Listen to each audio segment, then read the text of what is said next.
আসসালামু আলাইকুম প্রিয় দর্শক, অন্য মঞ্চের আলাপচারিতায় আপনাদের সকলকে আমন্ত্রণ জানাচ্ছি।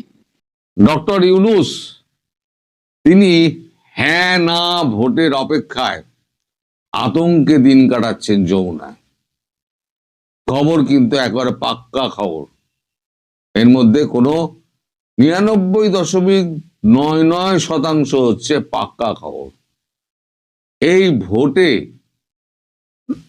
যদি হয় এই ভোটে যদি নায়ের পক্ষে যদি ভোট বেশি পড়ে, তাহলে পরে তার ক্ষেত্রে কি কি প্রভাব আসতে পারে সেই নিয়ে তিনি এখন চিন্তায় চুল ছিঁড়ছেন। যমুনায় শুয়ে, বিছানায় শুয়ে, ঘুম আসে না, ঘুমের ট্যাবলেট খাওয়া বারণ, সারা বিনিদ্র রজনী তার যায়, একদম ঘরের কথা বলছি আপনাদের। এখন সংবিধান আপনাদের আমি যা শুনেছি, আমি তো আপনাদের সংবিধান পড়িনি, সংবিধানের যে সমস্ত ধারা ফারা আছে তাতে সম্ভবত 7 এবং 8 নম্বর ধারায় বলা আছে, আর যাই হোক সব প্রতিবাদ করা যাবে, সরকারের বিরুদ্ধেও প্রতিবাদ করা যাবে, কিন্তু সংবিধানের ওপরে কোনো আঘাত আনা যাবে না। মোহাম্মদ ইউনূস কি করেছেন, সেই সংবিধানকে নিয়ে পাঠ করে শপথ নিয়েছেন রাষ্ট্রপতির কাছে। শপথ দিয়ে সেই সংবিধানকেই তিনি পাল্টে দেওয়ার জন্য আলী রিয়াজকে কাজে লাগিয়েছিলেন। আলী রিয়াজও কাজে লেগে গেছিলেন। সে কিন্তু সেই সংবিধান মানে সংবিধান সংশোধন, সেটা হ্যাঁ না ভোটের ওপরেতে নির্ভর করছে। এই যে সরকারি খরচে সমস্ত আমলাদের, সব কর্মচারীদের নামিয়ে দেওয়া হয়েছে প্রচারের কাজে, এবং শত শত কোটি টাকা ব্যয় করা হচ্ছে সরকারি অর্থ ভাণ্ডার থেকে। মানে জনগণের টাকা জনগণের পিঠের চামড়া তোলার জন্য তিনি ব্যবহার করছেন। এখন এইগুলো করে এখন যদি হ্যাঁ এর পক্ষে ভোট না পড়ে, যার জন্য উনি এত প্রচার চালাচ্ছেন, তাহলে তার কি কি হতে পারে তিনি এখন সেই চিন্তা করছেন। মানে কত রকমের শাস্তি তার হতে পারে। কিন্তু আমি যতটুকু শুনেছি, যা জেনেছি আপনাদের সংবাদ মাধ্যম এবং বিভিন্ন সোশ্যাল মিডিয়া ঘেটে, তাতে দেখা গেছে 7 এবং 8 নম্বর ধারায় যে বলা হয়েছে, সংবিধানের ওপরে যদি কোনো রকম হাত পড়ে তাহলে তার এক এবং একমাত্র শাস্তি হচ্ছে মৃত্যুদণ্ড। এখন আর কি কি হতে পারে সেটাও এখন, মানে তার আগে তিনি পেঁদানি খেতে পারেন কিনা, তাকে সমস্ত লুঙ্গি পুঙ্গি ধরে তাকে দৌড় করানো যায় কিনা, সে সমস্ত ব্যাপারগুলো তাকে কিন্তু ভাবাচ্ছে। দেশ থেকে তো আর সরে যাওয়া যায়, এখন তো চলে যাওয়া যাবে না, কারণ দেশের মধ্যে তিনি আটকা পড়ে গেছেন। ভারত তাকে তো ছাড়বে না, অন্য কোনো দেশ তাকে আশ্রয়ও দিচ্ছে না। তিনি সংবিধান বিরোধী যত রকমের কাজ আছে সব কাজ তিনি সেরে ফেলেছেন। যেমন যারা নিরীহ মানুষ তাদেরকে সব জেলবন্দি করেছেন। তাদের কাছে সন্ত্রাসবাদী কে? তার কাছে সন্ত্রাসবাদী হচ্ছে চিন্ময় প্রভুর মতো সন্ন্যাসী। নিরপরাধ আওয়ামী লীগ যারা রয়েছেন তারা হলো গিয়ে সন্ত্রাসী। তারপরেতে আপনার এই যত সাংবাদিক, লেখক, যত বুদ্ধিজীবী, শিল্পী যত আছে তারা হলো গিয়ে সন্ত্রাসবাদী। আর উনি হাজার খানেক যে জেল থেকে ছেড়ে দিলেন সন্ত্রাসবাদীদের, তারা হচ্ছে নিরপরাধ মানুষ। সুতরাং সংবিধানের মধ্যে থেকে তিনি সংবিধান বিরোধী যা যা কাজকর্ম করার সব কটাকেই তিনি সেরে ফেলেছেন। এখন এই যে করেছেন সেটা এখন তো তার দায় তো তাকে নিতে হবে। এই যে এন্টায়ার যতই উপদেষ্টা রয়েছে, সব কটা উপদেষ্টার ঘাড়ে কিন্তু এই সংবিধান বিরোধীর, সংবিধান ভাঙার দায় তাদের ঘাড়ে পড়বে। এবং লাইন দিয়ে দেখবেন, আমি যেটা বলেছিলাম বহু আগে, ওই যে আইসিটি গঠন হয়েছে, ওখানে দড়ি টেনে আসিফ নজরুল দেখে এসছে সব ঠিক আছে কিনা, শেখ হাসিনার ওখানে ফাঁসিটা ঠিক মানে হবে কিনা, দড়ি শক্তপোক্ত আছে কিনা, ওই দড়িতে আপনাদের ঝুলতে হবে। আমি বহু পূর্বে বলেছি, হয়তো আপনাদের স্মরণে নেই, আপনারা হয়তো ভাবেন যে আমি সমস্ত ভুলভাল বকি, কিন্তু আমি বহু আগে আন্দাজ করেছিলাম যে এই জিনিসটা হবে, যেটা আজকে হতে চলেছে। আমি আশা করি না যে ভোট হবে, আমি আশা করি না। যদি কোনো কারণে হয়ে যায় এবং নায়ের পক্ষে যদি ভোট বেশি পড়ে, দেশের মানুষ এমনি ক্ষেপে আছে, যতই তাদের চাপাচাপি করুক না কেন, কিন্তু তারা যখন ওই ন্যায়ের পক্ষে যখন ভোট দেওয়ার জন্য যখন চাপাচাপি করা হবে, তখন কিন্তু তারা বিদ্রোহ করবে। সেই বিদ্রোহের আশঙ্কাও কিন্তু একটা উনি করছেন, যে মানুষ এমনি এমনি আমাকে করবে না, মানে হ্যাঁ ভোট দেবে না, আমাকে জোর করে ভোট নিতে হবে। আর জোর করে ভোট নিতে গেলে কি কি অবস্থার মুখোমুখি ওনাকে হতে হবে, সেটাও কিন্তু ওনাকে ভাবাচ্ছে। সব মিলিয়ে এই ডাস্টবিন শফিক টপিক এখন দেখবেন সব মুষড়ে গেছে, কারোর মুখ থেকে কোনো কোনো কথা বেরোচ্ছে না। এই যে লম্বা চওড়া বাদ দিত যারা আমাদের সমস্ত ওই কচি কচা সংসদরা যারা রয়েছে, তারা একদম মুখে একদম কুরু পেটে দিয়ে সব ফেভিকল পুড়ে দিয়েছে মুখের মধ্যে, কারোরা জীবও সরছে না, ঠোঁটও নড়ছে না। তারা একসময় হুঙ্কার মারতো যে আমাদের কথাই হচ্ছে শেষ কথা এবং আমরা যা বলবো সেটাই হচ্ছে আইন। সার্জিস বলেছিলেন, আপনাদের মনে আছে। তবে হাসনাত ছেলেটা কিন্তু বলেছিল বিপ্লবীদের গলায় ফাঁসির দড়ি সবার আগে আসে পরে, এরকম একটা কিছু ও বলেছিল। ওই ছেলেটা একটুখানি বুদ্ধিশুদ্ধি আছে, ও একটুখানি দূরদর্শী আছে, ও বুঝতে পারে। আর বাকিগুলোর তো কোনো জ্ঞান গম্ভীর নেই, একেবারে আকার মূর্খ। আপনাদের ওখানে গতকালকে আমি একটি ভিডিও দেখলাম, সেই ভিডিওতে দাঁত উঁচু ছেলে, সে নাকি বলছে ইউরেনিয়াম ছুঁড়ে ছুঁড়ে মেরে আমরা ইউরেনিয়াম পেয়েছি আর একদম ভারতকে শেষ করে দেবো। এই গাধাগুলো একটু পড়াশুনো করে না, তাই এই যে এর সঙ্গী সাথী যারা আছে, তিনি যখন বলছেন যে ইউরেনিয়াম ইউরেনিয়াম, সঙ্গী সাথী সব বলছে ইউরেনিয়াম ইউরেনিয়াম, শালা ইউরেনিয়ামটা কি সেটাই জানে না। এরা এতটুকু লেখাপড়া করেনি, ইউরেনিয়াম 100 কেজি যদি এনরিচ করা যায় তাহলে মাত্র 10 গ্রাম ইউরেনিয়াম বেরোবে। ইউরেনিয়াম হচ্ছে নিউক্লিয়ার একটা বিষ যাকে বলে। এবার শুধু ইউরেনিয়াম নিয়ে তো হবে না ভাই, ওই যে লম্বা যে আপনার মিসাইলটা দেখেন, তার মধ্যে কি কি থাকে, ফুয়েল, নিচে ফুয়েল থাকে, তার নিচে চার্জার থাকে, এইবার ওপরে আছে আপনার নিউট্রন এবং প্রোটন, আর মধ্যিখানে থাকে আপনার ডিফিউজার, আর মাথায় থাকে ওভারহেড যেটাকে বলে, মাথায় থাকে হচ্ছে ওই নিউক্লিয়ার, যেটাকে আপনারা বলছেন যে নিউক্লিয়ার আমরা পেয়েছি, ইউরেনিয়াম পেয়েছি। এই গাধারা জানে না এই যে বাকি অংশটুকু।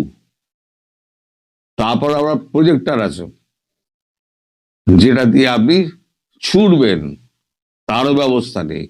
এই যে ইউরেনিয়াম এনরিচ করতে গেলে কত সময় লাগে, কত স্পিডে তাকে ঘোরাতে হয়, একটা নির্দিষ্ট স্পিডে তাকে ঘোরাতে হয়, এবং ঘোরানোটা হচ্ছে সেই মাসাদিকাল ধরে চলতে চলতে চলতে চলতে তারপরে নির্দিষ্ট সময় একটা ওই 10% মানে 10% একটা এ বেরোয়, বেরোয়, নিউক্লিয়ার বেরোয়। তার মানে আপনারা যদি মনে করেন যে ওই ঢেলা নিয়ে, মাটির ঢেলা নিয়ে ভারতের দিকে ছুটবেন, তাহলে কিছুই হবে না। আপনারা হচ্ছেন চরম একটি গাধা। এবং আমি বরাবর যেটা বলি যে এরা ফেসবুক আর ইউটিউবের বাইরে সারা বিশ্বের কিচ্ছু জানে না, সব কটা হচ্ছে মাদ্রাসা পড়ুয়া। আর এই মাদ্রাসা পড়ুয়াদের আসল মূল শিক্ষার মধ্যে ঢুকিয়ে দিয়েছিলেন কে? আমাদের প্রাক্তন প্রধানমন্ত্রী শেখ হাসিনা, তাদের জন্যই আজকে দেশের এই অবস্থা। তো যাই হোক, আমি এখন সমালোচনা করতে বসিনি, সমালোচনা করলে এখন তো অনেক মানে সময়, সেই সমালোচনার সময় নেই। এখন হচ্ছে দেশ গড়ার সময়। এখন এই দেশ গড়তে গেলে এখন দরকার সেটা হচ্ছে যত তাড়াতাড়ি ইউনূসকে বিদায় করা যায়। মূল প্রসঙ্গে ফিরে আসি, ডক্টর ইউনূস এখন কি ভাবছেন। ডক্টর ইউনূস এখন প্রতিটা দিন, তার খাওয়া দাওয়া তো লিমিটেড, তিনি বেশি খেতে টেতে পারেন না। ওই যতটুকু খেতে পারেন তাও আজকাল উনি খাওয়া ছেড়ে দিয়েছেন। উনি চা, জল, বিস্কিট এর ওপরেই উনি বেঁচে রয়েছেন। খাওয়ার স্পৃহা তার নেই। যার মাথায় ফাঁসির দড়ি ঝোলে, সে কি করে খাবে বলুন? তার খাওয়া গলা দিয়ে নাববে? তার খাওয়া গলা দিয়ে নাববে না। তার উপরে সে পালাবার তার কোনো সুযোগ নেই। তিনি এদিক ওদিক করে যদি জাপান টাপানের নাম টাম করে যদি উনি পালিয়ে যান, সেটা আলাদা কথা। গিয়ে ওখান থেকে পদত্যাগ পত্র পাঠিয়ে দিলেন, সেটা আলাদা কথা। কিন্তু নর্মালি উনি ভোট করে, ওই হ্যাঁ এর পক্ষে ভোট করে উনি যদি মনে করেন উনি ক্ষমতায় টিকে থাকবেন, ওটা ভুল হচ্ছে। যতই শক্তি আপনি কাজে লাগান, দেশের মানুষ যদি আপনার বিপক্ষে চলে যায়, তখন হাজার জোর করেও পাকি বাহিনী পেরেছিল। ৭১-এর যে যুদ্ধ হয়েছিল, রক্তে ভেসে গেছিল, কিন্তু আপনার তো কোনো অবদান নেই। আপনি তো স্বীকারই করেন না, আপনার দলও স্বীকার করে না। মাটি ভিজে গিয়েছিল রক্তে, কিন্তু তারা পিছু পা হয়নি। এবারও তাই হবে। যখনই আপনারা জোর করতে যাবেন, তখনই দেখবেন বিদ্রোহের মুখে পড়বেন, আর সেই বিদ্রোহের আগুন কিন্তু সারা দেশ জুড়ে চলে যাবে। আর আমার আবেদন প্রত্যেকটা বাংলাদেশিদের কাছে, আপনারা কেউ যতই চাপ দিই, হ্যাঁ এর পক্ষে ভোট দেবেন না। আদৌ যদি ভোটটা হয়, হ্যাঁ এর পক্ষে ভোট দেবেন না, সব না এর পক্ষে ভোট দিন। আর না এর পক্ষে ভোট দিলে একেবারে ইউনূসের গলায় ফাঁসির দড়িটা ভালো করে হেঁটে বসবে। সবাই ভালো থাকবেন। উদ্বেগ আছে ভারত এবং যুক্তরাষ্ট্র দুয়ের তরফেই, যে একদিকে ইউনূস সরকারের সর্বান্তকরণ সমর্থন, অন্যদিকে সংগঠিত শক্তি, সাংগঠনিক শক্তি এবং নির্বাচনী কৌশলে জামায়াতে ইসলামী প্রস্তুতির দিক থেকে অনেক এগিয়ে থাকার কারণে জামায়াতে ইসলামীকে সত্যিকার অর্থেই নির্বাচনে বা রাজনৈতিক মাঠে পরাজিত করবার শক্তি বিএনপির বা তারেক রহমানের আছে কিনা, সে কারণে যুক্তরাষ্ট্র এবং ভারত এই সময়টায় আওয়ামী লীগকে চাঙা করা, আওয়ামী লীগকে সংগঠিত করা, আওয়ামী লীগকে প্রস্তুত রাখা, যে কোনো সময় বাংলাদেশের রাজনীতির মাঠে ফেরবার জন্য এই বিষয়গুলোকে অত্যন্ত গুরুত্বপূর্ণ মনে করছে। তারেক রহমান 25শে ডিসেম্বর দেশে ফেরার আগেই আপনাদের কাছে আমি বারবারই বলছিলাম যে এই যে 29শে নভেম্বরেও তারেক রহমান লিখলেন যে তার দেশে ফেরার বিষয়টি তার একক নিয়ন্ত্রণাধীন নয়, এবং সে কারণে তিনি মায়ের মৃত্যুশয্যায়ও বা মার রোগশয্যায়ও মাকে এসে দেখতে পাচ্ছেন না। আর সেই বিষয়টা যে নাটকীয়ভাবে বদলে গেল 12ই ডিসেম্বর ওসমান হাদি গুলিবিদ্ধ হওয়ার পর, তার পেছনে সবচেয়ে বড় কারণ ছিল এই যে একই সময়ে তফসিল ঘোষণার পর একজন জনপ্রিয় মুখ ওসমান হাদিকে গুলিবিদ্ধ করবার মাধ্যমে দেশে অস্থিতিশীলতা সৃষ্টি আর বেগম খালেদা জিয়ার এক রকমের মৃত্যুশয্যায় চলে যাওয়া, এই বিষয়গুলো মাথায় রেখে আন্তর্জাতিক পক্ষগুলো, বিশেষভাবে ভারত আর যুক্তরাষ্ট্র, একমাত্র স্থিতিশীলতার অপশন হিসেবে, বাংলাদেশের একমাত্র গ্রহণযোগ্য নেতা হিসেবে যিনি ফিরলে বাংলাদেশ নির্বাচনের পথে হাঁটবে, বাংলাদেশে একটা স্থিতিশীলতা আসবে, বাংলাদেশে একটা অংশগ্রহণমূলক রাজনীতির সূচনা করা যাবে, মানে ভারত এবং যুক্তরাষ্ট্রের যে অ্যাসাইনমেন্টগুলো নিয়ে তারেক রহমান সরাসরি দেশে ফেরবার অনুমোদন পেয়েছিলেন, সমর্থন পেয়েছিলেন, তার মধ্যে এই স্থিতিশীলতা, শান্তি আনয়ন এবং অংশগ্রহণমূলক রাজনৈতিক পরিবেশ সৃষ্টির প্রতিশ্রুতি সুনির্দিষ্টভাবে ছিল। আওয়ামী লীগের রাজনৈতিক কার্যক্রম ফিরিয়ে আনার ক্ষেত্রে বিএনপিকে যে ভূমিকা রাখতে হবে, না হলে মধ্যপন্থী দল বিএনপিও বাংলাদেশের রাজনীতিতে আর টিকতে পারবে না। বাংলাদেশের রাজনীতি নির্বাচনের মাধ্যমে কিংবা অন্তর্বর্তীকালীন সরকার ইউনূস সরকারের সম্পূর্ণ সমর্থন এবং ডিজাইনে প্রকৃতপক্ষে একটা ইসলামী শাসনের দিকে যাচ্ছে, যার ফলে জুলাই সনদের মাধ্যমে বাংলাদেশের সংবিধানের চরিত্রটাও বদলে যাবে। এই সব বিষয় মাথায় রেখে এবং খালেদা জিয়ার অনুপস্থিতিতে তারেক রহমানই একমাত্র অপশন, সেটা জেনে তারেক রহমানকে দেশে ফেরার সমর্থন দিয়েছিল একদম নাটকীয়ভাবে, হঠাৎ করেই ভারত এবং যুক্তরাষ্ট্র, এবং তিনি তখন দেশে ফিরতে পেরেছেন। কাজেই তারেক রহমান যে দেশে ফিরে শান্তি চাই, শান্তি চাই, আমাদের সকলকে মিলে বাংলাদেশ গড়তে হবে, এসব কথা বলছেন, তার একটা বড় কারণ যে তিনি জানেন তার উপর আন্তর্জাতিক সমর্থনের প্রত্যাশা কি, কারণটা কি। দেখুন, তারেক রহমানকে যুক্তরাষ্ট্রের বড় ধরনের আপত্তি ছিল তারেক রহমানকে নিয়ে, কারণ 2008 সালের নভেম্বরে তখনকার রাষ্ট্রদূত জেমস এফ মরিয়ার্টি যুক্তরাষ্ট্রে চিঠি লিখে রীতিমতো সাবধান করে দেয় যুক্তরাষ্ট্রের পররাষ্ট্র দপ্তরকে যে কিছুতেই যাতে খালেদা জিয়ার কুখ্যাত পুত্র, যাকে কিনা ব্রিটেন আশ্রয় দিয়েছে বা ব্রিটেনে তিনি ঢুকেছেন সেনাবাহিনীর সঙ্গে একটা দর কষাকষির প্রেক্ষিতে, সেই কুখ্যাত পুত্রকে যাতে কিছুতেই যুক্তরাষ্ট্র ঢুকতে না দেয়, কারণ তিনি সন্ত্রাসী, চাঁদাবাজি এবং তিনি জঙ্গিবাদ লালন করেছেন। কাজেই সেই তারেক রহমানের ওপর ভরসা করতে যুক্তরাষ্ট্রকে সত্যিকার অর্থেই ততটাই নিরুপায় হতে হয়েছে। ভারত 10 ট্রাক অস্ত্র মামলার জন্য হাওয়া ভবনকে তারেক রহমান এবং তারেক রহমান ঘনিষ্ঠ ব্যক্তিবর্গকে সরাসরি দায়ী বলে মনে করে। কাজেই সেই ভারতকে যে তারেক রহমানের সঙ্গে সাক্ষাৎ করে তার মায়ের ভারত বাংলাদেশ সম্পর্ক উন্নয়নে অবদানের কথা স্মরণ করিয়ে দিতে হয়েছে, এই চ্যানেলটা চালু করতে হয়েছে যে তারেক রহমান ক্ষমতায় এলে ভারত বাংলাদেশ সম্পর্কটা আরো স্বাভাবিক হবে।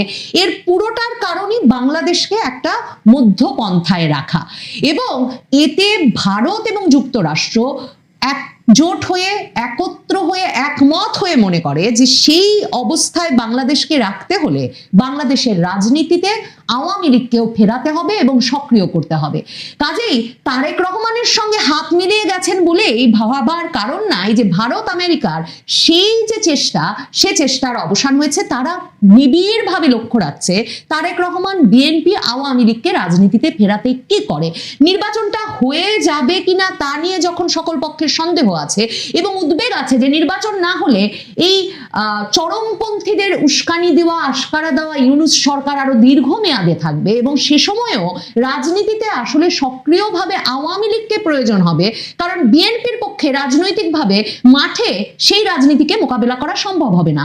এই সব কিছু মাথায় রেখে ভারত এবং যুক্তরাষ্ট্র বিশেষভাবে এই অঞ্চলের নিরাপত্তার কথা মাথায় রেখে, কারণ বারবার মনে রাখবেন ট্রাম্প প্রশাসনের সঙ্গে মার্কিন যুক্তরাষ্ট্রের অন্য প্রশাসনের সবচেয়ে বড় পার্থক্যটা হচ্ছে এটা যে তারা কোনোভাবেই কোনো দেশে ইসলাম পন্থার, চরমপন্থার, মৌলবাদের বিকাশ ঘটিয়ে, যেটাকে মার্কিন যুক্তরাষ্ট্রের গোয়েন্দা প্রধান তুলসি গ্যাবার্ড খিলাফতের বিকাশ বলেন, সেটা ঘটিয়ে কোনোভাবেই তারা আধিপত্য বজায় রাখতে চায় না, কারণ তারা জানে যে খিলাফতের বিকাশ হলে ট্রাম্প প্রশাসনের সবচেয়ে বড় যে আগ্রহ, সেই আগ্রহ অর্থাৎ বাণিজ্যের যে সুবিধা তারা চায়, সেই আগ্রহ দীর্ঘমেয়াদে সফল হতে পারে না। সে কারণে মার্কিন যুক্তরাষ্ট্রের ট্রাম্প প্রশাসন নতুন যে মার্কিন রাষ্ট্রদূত পাঠিয়েছেন ব্রেন্ট ক্রিস্টেনসেন, তিনি তারেক রহমানের সঙ্গে সাক্ষাৎ করেছেন গুলশান কার্যালয়ে গিয়ে, এবং সেই সাক্ষাৎকারেও তিনি স্পষ্টভাবে সাক্ষাৎ শেষে ফিরে এসে তিনি ফেসবুকে যে পোস্ট দিয়েছেন সেখানে তিনি স্পষ্টভাবে বলেছেন যে আসন্ন নির্বাচন সম্পর্কে বিএনপি চেয়ারম্যান তারেক রহমানের দৃষ্টিভঙ্গি জানতে আমি তার সঙ্গে সাক্ষাৎ করেছি। আমি ইউএস এমবাসির করা অনুবাদটাই পড়ছি, এবং ইউএস অ্যাম্বাসাডার লিখছেন যে যুক্তরাষ্ট্র শান্তি ও সমৃদ্ধির অভিন্ন লক্ষ্যকে এগিয়ে নিতে বাংলাদেশের সব রাজনৈতিক দলের সঙ্গে কাজ করতে আগ্রহী। অনেকবার আপনাদেরকে বলেছি ট্রাম্প প্রশাসন এই দক্ষিণ এশিয়ায় যে ব্যক্তিবর্গকে নতুন করে নিয়োগ দিয়েছে, মানে ট্রাম্প প্রশাসন আসার পর সার্জিও গোর দিল্লিতে, কিংবা পল কাপুর যিনি এই দক্ষিণ এশিয়া বিষয়ক সহকারী পররাষ্ট্রমন্ত্রী হিসেবে কাজ করবেন, কিংবা এই ব্রেন্ট ক্রিস্টেনসেন যিনি বাংলাদেশে এলেন, এদের প্রত্যেকের একটা প্রধান অ্যাসাইনমেন্টের জায়গা হচ্ছে ভারতের সঙ্গে মিলে ইন্দো প্রশান্ত মহাসাগরীয় অঞ্চলে চীনের প্রভাব ঠেকিয়ে মার্কিন যুক্তরাষ্ট্রের প্রভাব নিশ্চিত করা, এবং সে কারণেই তারা দিল্লিতে মার্কিন যুক্তরাষ্ট্রে বারবার আপনাদেরকে বলছিলাম অনলাইনে অফলাইনে আওয়ামী লীগের বিভিন্ন নেতাদের সঙ্গে যুক্ত হচ্ছিলেন, আলাপ করছিলেন, ঠিক যেভাবে তারা তারেক রহমানের সঙ্গে সাক্ষাৎ করে বলছেন আসন্ন নির্বাচন সম্পর্কে বিএনপি চেয়ারপারসন তারেক রহমানের দৃষ্টিভঙ্গি জানতে তার সঙ্গে দেখা করেছেন, ঠিক একইভাবে সেই দৃষ্টিভঙ্গি জানতে তারা নিয়মিত আওয়ামী লীগের সঙ্গে যোগাযোগ রাখছেন, কারণ তারা মনে করেন শেয়ার্ড পিস এবং প্রসপারিটির জন্য শান্তি এবং উন্নয়নের অভিন্ন লক্ষ্য নিয়ে এগোতে হলে বাংলাদেশের সব রাজনৈতিক দলের সঙ্গে কাজ করতে হবে। এবং এ কারণেই আমি আপনাদেরকে আগেও বলেছি, এই ব্রেন্ট ক্রিস্টেনসেন কিন্তু শুধু তারেক রহমানের সঙ্গে কিংবা হয়তো জামায়াতের আমিরের সঙ্গে দেখা করবেন, এনসিপির নেতৃবৃন্দের সঙ্গে দেখা করবেন তাই নয়। ব্রেন্ট ক্রিস্টেনসেন প্রকাশ্যে অপ্রকাশ্যে বাংলাদেশের ভেতরেও আওয়ামী লীগ নেতৃবৃন্দের সঙ্গে আলাপ আলোচনার চেষ্টা এবং আলাপ আলোচনায় উদ্যোগী হয়েছেন। দিল্লিতে আওয়ামী লীগ যে হঠাৎ করে প্রকাশ্যে চলে এসেছে, মানে আওয়ামী লীগের তরফে বলা হচ্ছে এটা তো আওয়ামী লীগ নয়, এটা একটা মানবাধিকার সংগঠনের আয়োজনে এক সংবাদ সম্মেলন দিল্লি প্রেস ক্লাবে, কিন্তু সেখানে আওয়ামী লীগের দুজন মন্ত্রী গিয়ে যে অংশ নিয়েছেন। আবারও শুক্রবারে 23শে জানুয়ারিতে আবারও দিল্লি প্রেস ক্লাবে আওয়ামী লীগের 2 মন্ত্রীর অন্তত অংশগ্রহণে আরেকটি সংবাদ সম্মেলন হতে যাচ্ছে। শুধু তাই নয়, সারা সামাজিক যোগাযোগ মাধ্যম জুড়ে খবর বেরিয়ে পড়েছে যে সেই দিল্লি প্রেস ক্লাবের সংবাদ সম্মেলনে সাংবাদিকদের মুখোমুখি হতে পারেন শেখ হাসিনাও, আওয়ামী লীগ সভানেত্রী শেখ হাসিনাও আসতে পারেন। এমনকি বিবিসি বাংলা সেই জোর আলোচনা সম্পর্কে খবর করেছে। দিল্লি যে বাংলাদেশের সরকারের সঙ্গে সম্পর্কটা যখন তলানিতে, কারণ বাংলাদেশ সরকারের অভিযোগ মৃত্যুদণ্ডপ্রাপ্ত শেখ হাসিনাকে ভারত ফিরিয়ে দিচ্ছে না।